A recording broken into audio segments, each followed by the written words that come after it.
पर्यावरण और पारिस्थितिकीय तंत्र के संकट से आज पूरी दुनिया जूझ रही है। भारतीय समाज सांस्कृतिक मूल्यों और धार्मिक रीति रिवाज से सदैव संपन्न रहा है। परंपरागत रूप से जनमानस प्राकृतिक उपादानों के संरक्षण और संवर्धन के प्रति सजग रहा है।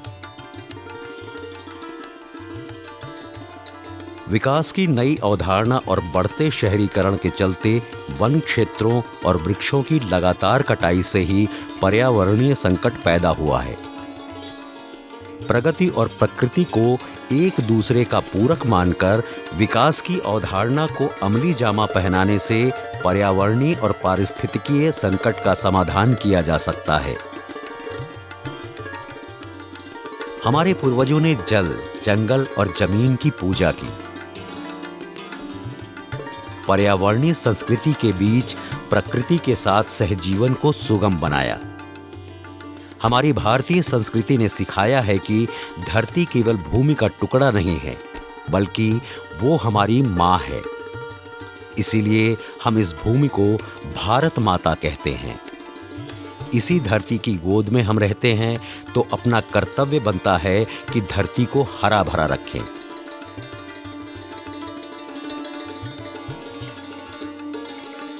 धरती को हरा भरा बनाने के लिए जहां सरकारी प्रयास किए जा रहे हैं, वहीं वृक्षारोपण को एक सकारात्मक जन आंदोलन बनाने की भी कोशिश की गई है।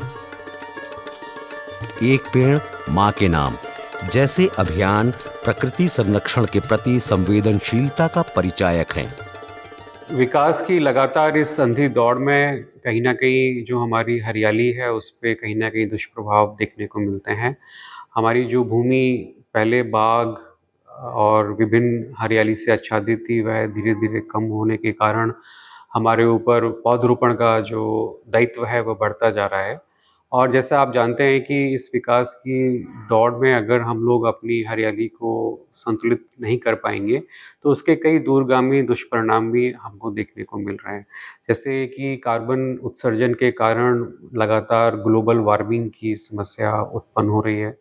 हमारी जो जलवायु परिवर्तन की समस्याएं हैं, बेमौसम बारिश या फिर बेमौसम सर्दी या अत्यधिक गर्मी पड़ना, इस तरह की समस्याएं भी हमारे किसानों को और नागरिकों को देखने को मिल रही हैं। इन सभी समस्याओं का यदि हम अगर अभी तक कोई इसका उपाय समझ पाए हैं तो वो सिर्फ और सिर्फ वृक्षारोपण ही है। और वृक्षारोपण के कारण ही के द्वारा ही हम जो है विभिन्न इस तरह के दुष्परिणामों को संतुलित कर सकते हैं, उनको रोक सकते हैं और उनको संतुलित कर सकते हैं। मनुष्यों की तरह ही पेड़ भी सांस लेते हैं। हम सब मिलकर पेड़ लगाएं और अपना जीवन बचाते हुए वसुधा का हरित श्रृंगार करें। केंद्र और राज्य सरकार के समन्वित प्रयासों से उत्तर प्रदेश के हरित क्षेत्र विस्तार में उल्लेखनीय वृद्धि दर्ज की गई है। वन क्षेत्र के विस्तार की योजना को सामाजिक, आर्थिक और सांस्कृतिक मूल्यों से जोड़ा गया है। शहरों में जैसे आप लोग जानते हैं कि लगातार भूमि की कमी होती जा रही है। जो भूमि है वह सड़कों में, मार्गों में, नहरों में उपयोग हो रही है। तो ऐसी दशा में हम लोग कैसे हरितमा को बढ़ा सकते हैं? तो इसका एक बहुत बड़ा जो इसका समस्या का निदान है वो हम लोगों को एक विधि से मिला, जिस विधि को हम लोग मियावाकी विधि कहते हैं। मियावाकी विधि का जो उद्भव है वह जापान राष्ट्र से है और अकीरा मियावाकी नामक एक वैज्ञानिक के द्वारा इसको सभी के सामने लाया गया। भारत देश में इस विधि को कुछ नए तरीके से अपनाया गया, कुछ उसमें संशोधन करे गए और इसमें कुछ भारत के कुछ अनुभवों को जोड़ करके इस विधि को पूरे प्रदेश में लागू किया गया। सन 2022 में यह विधि जो है वन विभाग के द्वारा जो है समस्त प्रभागों में प्रेषित की गई और उसी के क्रम में आज जो है वाराणसी में भी कई स्थानों पे मियावाकी वन विभाग द्वारा लगाए गए हैं। पौधरोपण अभियान एक हरियाली उत्सव है जो कि जन सहभागिता से जुड़ा है। वृक्ष भारतीय जीवन दर्शन में धार्मिकता से भी जुड़े हैं। ये वृक्ष ऑक्सीजन देने के साथ साथ छाया भी देते हैं। गांव से लेकर शहर तक और खेत से लेकर बाग तक भावनात्मक रिश्ता रखते हैं वृक्ष।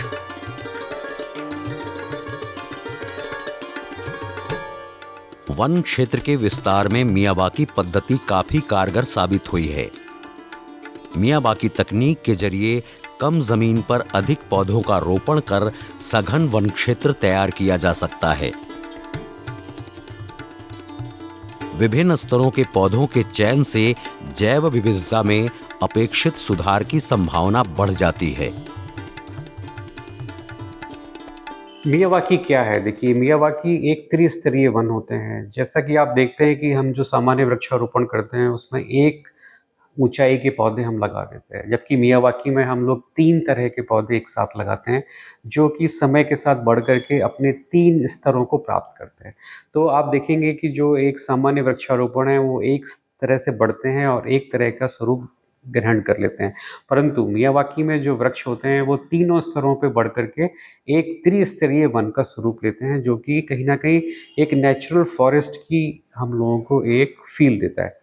तो मियावाकी में हम जो है सघन वृक्षारोपण करते हैं, वहाँ की मृदा को पूरी तरह से बदल के उसको बहुत ही उर्वरक बना देते हैं और उसको इतना अधिक उसमें मिनरल्स और फर्टाइल चीज़ें डालते हैं ताकि जो वृक्ष हैं उनको पर्याप्त पोषण मिले।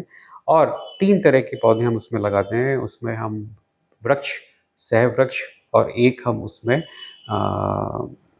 जो है श्रब भी लगाते हैं, ताकि जो है तीनों स्तर के पादप बड़े होकर के डिफरेंट डिफरेंट वैरायटीज़ के वहाँ पे एक सघन वन का रूप ले लेते हैं।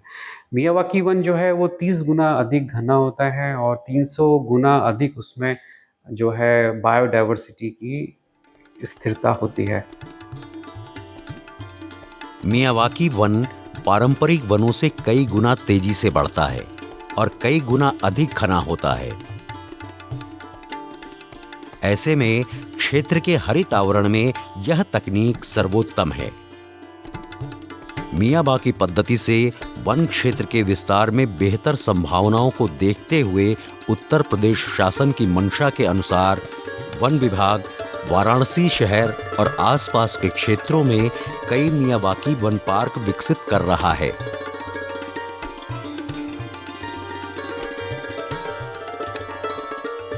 शहरी क्षेत्र में पर्यावरणीय गुणवत्ता को सुधारने के लिए मियावाकी तकनीक से देशी प्रजाति के पौधों को रोपण किया जा रहा है। इसके लिए तेजी से बढ़ने वाले छोटे छोटे वन क्षेत्र तैयार किए जा रहे हैं। मियावाकी पद्धति से जो वृक्षारोपण किया जाता है उसका पहले साइट सिलेक्शन करके उसको 1 मीटर की जमीन की खुदाई की जाती है। उसके पश्चात गोबर की खाद, भूसा और पुआल के भूसे और कोकोपीट पूरे ज़मीन में मिक्सअप किया जाता है। मिक्सअप करने के बाद हमारा क्यारी काटने के बाद पौधे लगाने के तरीके आते हैं। 1 वर्ग मीटर में 3 पौधे लगाए जाते हैं। वो भी पौधे अलग अलग तरह के होते हैं। सहवृक्ष होते हैं, मुख्य वृक्ष होते हैं, जिसका हमने एक डायग्राम बनाया हुआ है। जैसे हम पहले हर्ब्स लगाते हैं, हर्ब्स वाले पौधे लगाते हैं, उसके बाद श्रब्स के लगाते हैं, फिर स्मॉल ट्री लगाते हैं, फिर मीडियम ट्री लगाते हैं, फिर लार्ज ट्री लगाते हैं, फिर पुनः आगे की पंक्ति में जब जाएंगे तो उसी क्रम में मीडियम ट्री आ जाएगा, स्मॉल ट्री आ जाएगा, श्रब ट्री आ जाएगा, हर्ब्स ट्री आ जाएगा। ऐसे ही अनवरत फील्ड में चलता रहता है। ये मैंने लेआउट काटा है, पौधे की कैसी कैसी दूरी होती है, 1 वर्ग मीटर में 3 पौधे कैसे आएंगे। उसके लिए मैंने ये बताया है कि पौधे से पौधे की दूरी 60 सेंटीमीटर रखते हैं और लाइन से लाइन की दूरी 55 सेंटीमीटर रखते हैं। इस तरह से मैंने ये डायग्राम 1 वर्ग मीटर का बनाया है। हर पौधे 1 वर्ग मीटर में आ जाएंगे, हर वर्ग मीटर में आएंगे, जैसे कि एक अलग से मैंने खाका खींच रखा।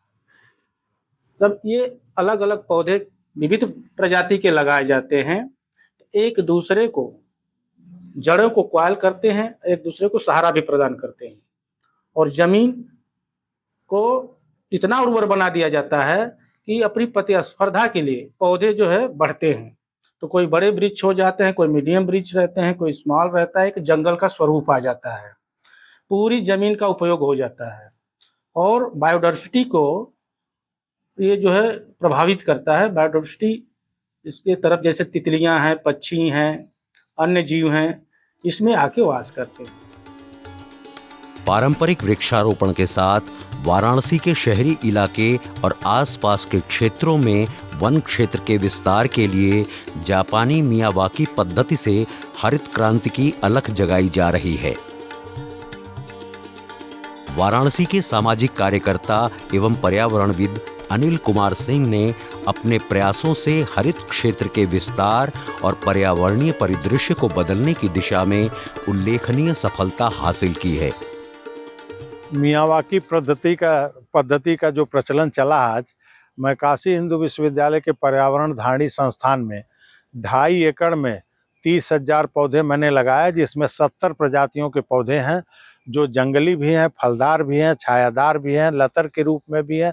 सारे पौधे मैं यहाँ के विभाग के सहयोग से मैंने निःशुल्क लगाया है और इस तरह से 11 पर्यावरण वन मैंने बनवाया है। मैं 2-2 माली हर जगह अपॉइंटमेंट किया हूँ और उनको पैसे देता हूँ। 4 घंटे आके इसमें काम करते हैं और हमारे पौधों का संरक्षण करते हैं।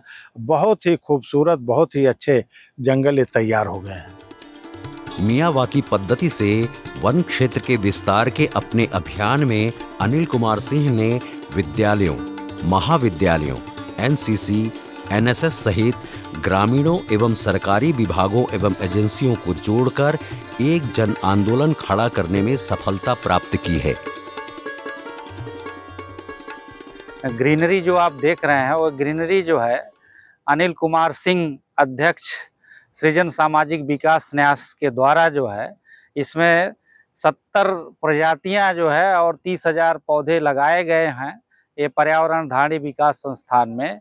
और उनके द्वारा ये बहुत अच्छा और सामाजिक कार्य किया गया, क्योंकि यहाँ पर पहले जब इंस्टीट्यूट बना तो उस समय यहाँ पर कोई प्लांटेशन बहुत कम था और इनके माध्यम से इन्होंने इसमें अच्छी खाद डाले, जो है जैविक खाद, और जो है उर्वरक इसकी मिट्टी की बड़ी, और 70 वैरायटी के पौधे लगाए। उसके माध्यम से ये जो है आपको जो अब इस समय ग्रीनरी दिख रहा है, डिफरेंट प्लांट, और एक मियावाकी जिसको फॉरेस्ट बोलते हैं कि जितना डेंस फॉरेस्ट हो, और उस डेंस फॉरेस्ट में जो है हमारे जो है फ्रूट वाले पौधे भी हैं, ट्री वाले पौधे हैं, जिससे यहाँ पक्षियों की और जीव जंतु की और सॉइल की बायोडायवर्सिटी और बैक्टीरियल बायोडायवर्सिटी, केमिकल डायवर्सिटी, तो सभी जो है पर्यावरण के रूप से जो इकोलॉजी कहते हैं, एक फॉरेस्ट की इकोलॉजी, वो पूरा यहाँ जो है समग्र एक रूप में इससे जो है संरक्षित हो रही है। और इससे ग्रीनरी से हमारे जो है बर्ड की डाइवर्सिटी है, एनिमल की डाइवर्सिटी है और प्लांट की डाइवर्सिटी, जिसको हम कहते हैं बायोडायवर्सिटी मैनेजमेंट। तो इंस्टीट्यूट जैसे है पर्यावरण धारणी विकास संस्थान, उसके माध्यम से यहाँ जो है पूरा एक बायोडायवर्सिटी ये मियावाकी फॉरेस्ट शुरू किया गया। और हमारे यहाँ जो बच्चे पढ़ाई कर रहे हैं, कुछ पीएचडी कर रहे हैं, इस पे रिसर्च भी कर रहे हैं, इसको लगाने से पहले कैसा था और उसको लगाने से क्या क्या प्रभाव पड़ा है। मियावाकी वन क्षेत्र के विस्तार के लिए अलग से धनराशि भी उपलब्ध कराई गई है। शहरी क्षेत्र में जमीन का बड़ा टुकड़ा मिलना संभव नहीं होता है, इसीलिए 2000 वर्ग मीटर पर भी नगर निगम मियावाकी वन क्षेत्र विकसित कर सकता है।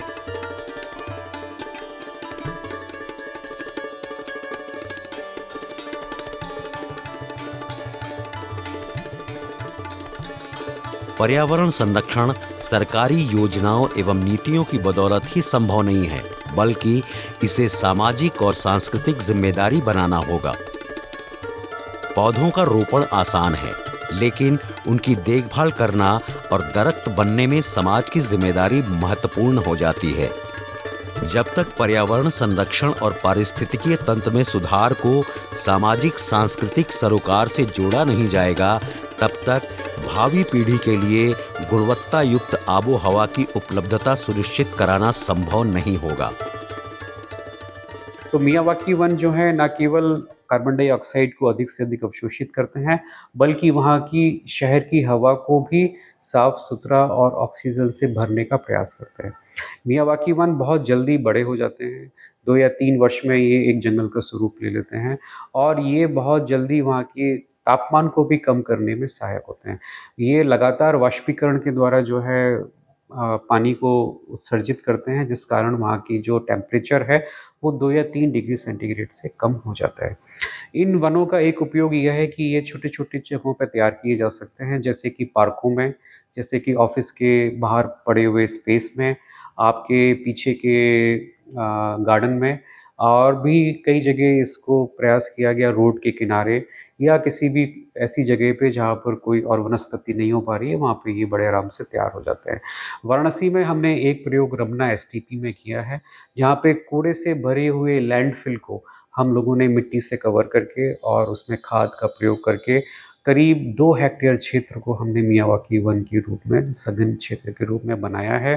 पिछले 3 वर्षों में वन एवं वन्यजीव विभाग ने वाराणसी की विभिन्न जगहों पे मियावाकी वन स्थापित की है, जिसमें से मुख्य रूप से बीएचयू की आईआईटी बीएचयू के अंदर किया गया एक वन है, रमना एसटीपी, और इसके आरजे शंकरा नेत्रालय के सामने भूमि पर एनएच के किनारे हम लोगों ने एक स्थापना करी। एक बनास डेयरी के किनारे भी रिक्त पड़ी हुई भूमि पर 1 हेक्टेयर का जो है मियावाकी वन स्थापित किया गया है, और इसके अतिरिक्त राजघाट व अन्य छोटे-छोटे पार्कों में भी हम लोगों ने इस तरह के वन जो हैं वो पब्लिक प्राइवेट पार्टनरशिप के माध्यम से जन सहभागिता को रखते हुए हम लोगों ने स्थापित किए हैं। इसमें लोगों को हम लोग इनवाइट करते हैं वृक्षारोपण के लिए, उनके सहयोग के लिए और पौधों की सुरक्षा के लिए। मियावाकी वन क्षेत्र के विकास के साथ ही वाराणसी जनपद के शहरी एवं ग्रामीण क्षेत्रों में वनाच्छादन के लिए बृहद स्तर पर वृक्षारोपण लगातार किया जा रहा है। उत्तर प्रदेश सरकार के दिशा निर्देशों के अनुरूप वन विभाग वृक्षारोपण योजना को जन आंदोलन में तब्दील करने के लिए प्रतिबद्धता से काम कर रहा है। मियावाकी से हरित क्रांति, इसके लिए हमारी राज्य सरकार, भारत सरकार और वन विभाग के द्वारा सतत प्रयास जो है वो किए जा रहे हैं। भूमि की उपलब्धता, पौधों की तैयारी और वृक्षारोपण के बाद उन पौधों की सुरक्षा के लिए भी हम लोग जन सहभागिता से इस कार्य को कर रहे हैं, और इसके लिए हमें अपेक्षित सहयोग पूरे जन सामान्य से मिल रहा है। हम विश्वास करते हैं कि आने वाले 2 या 3 वर्षों में हम लोग इस टेक्निक के द्वारा, इस माध्यम के द्वारा अपने वृक्षावरण और वनावरण को बढ़ाने में सफल सिद्ध होंगे।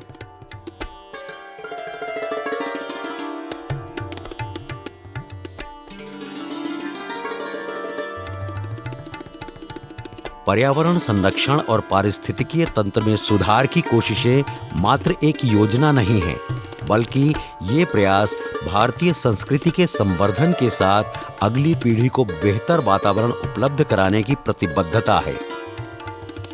वन भविष्य की सांस है। संभवतः इसीलिए मियावाकी पद्धति से वनाच्छादन धीरे धीरे एक सामाजिक एवं सांस्कृतिक जन आंदोलन का रूप लेता जा रहा है। पर्यावरण संरक्षण और पारिस्थितिकी संतुलन के लिए मियावाकी पद्धति अनुकूल है। धरा को हरा भरा रखने में अपनी भागीदारी सुनिश्चित करें। आइए पेड़ लगाएं, वृक्षारोपण करें, पौधारोपण अभियान में सहभागिता करें। सबका साथ, वनों का विकास, यही नारा है वृक्षारोपण अभियान का।